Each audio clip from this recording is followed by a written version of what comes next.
তোমাদের সাথে আগের সপ্তাহে ব্লগে শেয়ার করেছিলাম যে জামাই ষষ্ঠীর দিন বাবা মা ফল আর গিফট পাঠিয়েছিল। খাওয়া দাওয়াটা আগের সপ্তাহে হয়নি, তোমাদের ব্লগে আমি বলেছিলাম যে মা বাবা খুব আপসেট ছিল, বরমশাইয়ে ছুটি পায়নি, আসবাইনি। তো যাই হোক, এই সপ্তাহে একসাথে হয়েছি সবাই, তাও আবার মন্দারমণিতে।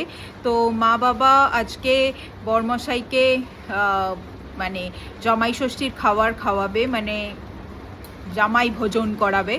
হ্যাঁ, ইনিশিয়ালি এত কিছু খাবার বরমশাইয়ের জন্যেই অর্ডার করা হয়েছিল, আর শুধু মিষ্টিটা ভুলে গেছিলাম আনতে, আর এখানেও মিষ্টি অ্যাভেলেবেল ছিল না।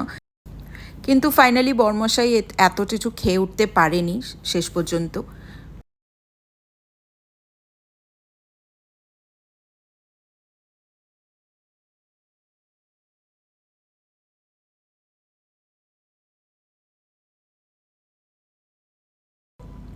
তো বরমশাই ওই রুম থেকে এখানে স্নান ফান করে রেডি হয়ে এসে গেছে, লাঞ্চ টাইম হয়ে গেছে। আর তারপরে মা বাবা দুজনে ওকে একটু আশীর্বাদ করে দিল, দিয়ে তারপরে বরমশাই খাওয়া দাওয়া শুরু করলো। দিয়ে এটাই হয়েছিল আমাদের জামাই ষষ্ঠীর খাওয়া দাওয়ার ভ্লগ। তারপরে আমরা মন্দারমণিতে বেশ ভালোই এনজয় করেছি সারাদিন। কি করেছি আর হোটেল ট্যুর, রুম ট্যুর সব কিছুই তোমাদের সাথে শেয়ার করতে থাকবো। আর হ্যাঁ, মন্দারমণি আসার আরও একটা উপলক্ষ আছে, যেটা আমি অন্য কোনো একটা ভ্লগে তোমাদের সাথে শেয়ার করব।